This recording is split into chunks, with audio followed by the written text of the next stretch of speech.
The protesters included many DACA recipients. A 25-year-old Pennsylvania woman named Camila Contreras told NewsPulse News that her parents brought her to the United States from Colombia when she was a child. She described the impact of Trump's decision as so confusing. The program will be wound down over the next 6 months, unless Congress acts before then to extend or replace it. At a briefing with reporters on Tuesday, White House Press Secretary Sarah Sanders said Trump's decision came as a response to a group of 10 state attorney generals who were suing the federal government to end the program, which President Obama implemented with a policy memorandum in 2012. Sanders noted that, at the time, Obama framed the policy as a temporary measure that would be in place until Congress came up with a more permanent solution. Congress has previously failed to pass similar legislation several times. At the briefing, Sanders said Trump is optimistic Congress will find a solution, but she wouldn't say if Trump would continue the program if Congress does not act or whether he will deport former DACA recipients if the policy ends. Opponents of DACA have argued that the recipients, who are often referred to as dreamers, are hired for jobs that would have gone to American citizens. Immigration advocates say immigrants often take low-paying jobs others do not want or do not have specialized talents to fill. At the protest, Contreras offered her own take by carrying a sign that read, "Roses are red, guac is enjoyable, don't blame dreamers because you are unemployable." She explained to NewsPulse News that she did not want to return to Colombia because the economy's really bad there. Contreras also noted DACA recipients grew up here in the United States and often have tenuous connections to their countries of origin. "Like most of our Spanish is really crooked and bad," said Contreras. "If we go back, we'd be lost."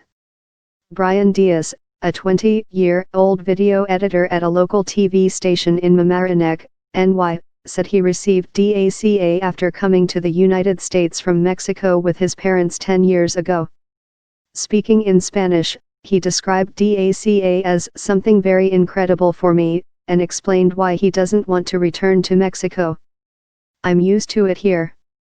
This is where I have a life. This is where I have everything," said Diaz. Not all of those who attended the protest were DACA recipients.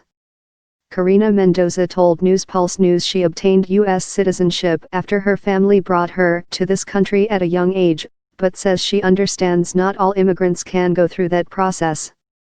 In a reference to Trump's Slovenian-born wife, Melania, she said, "The U.S. has always been a country of immigrants, whether they are Irish, whether they are Jewish, whether they are Italians, whether they are Melania, they all come here for a reason." Mendoza said America should be welcoming to immigrants because of its status as a beacon of hope and its role in historical colonization issues that created a system where a lot of countries are not enriched. DACA recipients pay biannual fees to renew their status. Earlier this year, the right-leaning Cato Institute said deporting the people in the program would cost the federal government more than $60 billion, along with a $280 billion reduction in economic growth over the next decade. Mendoza similarly argued that DACA recipients contribute to the economy. She also said the country has invested in them. Mendoza pointed to her own family's immigration story as evidence dreamers make this country richer. "We have benefited and we have contributed to our society. My sister's a high school principal out in California. I'm here working for a nonprofit," said Mendoza. Alejandrina Zamora told NewsPulse News that she is an undocumented immigrant from Mexico living in New York. She said she came to Washington for the protest so that Trump knows that we're not afraid and we're all here united. "They are taking away from our dreamers and the young people who came here at such a young age and they're being left with nothing," Zamora said in Spanish. "We're asking President Trump to touch his heart, to think a little bit. We're not hurting anyone. We came here to work. We are not hurting anyone. Just let us work." Zamora argued that the 6-month window and possible congressional action to save the program left DACA recipients in a difficult position. "They have us, as us Mexicans say, dancing. They tell us yes, then they tell us no. Let's hope that the president changes his opinion to allow our dreamers DACA to come here and work legally, said Zamora. Zamora is not a DACA recipient and, as an undocumented immigrant, she is subject to deportation. NewsPulse News asked Zamora if she felt speaking out and protesting is a dangerous risk. Yes, we have the risk that they are going to take us and deport us, but the hand of God has more power, she replied.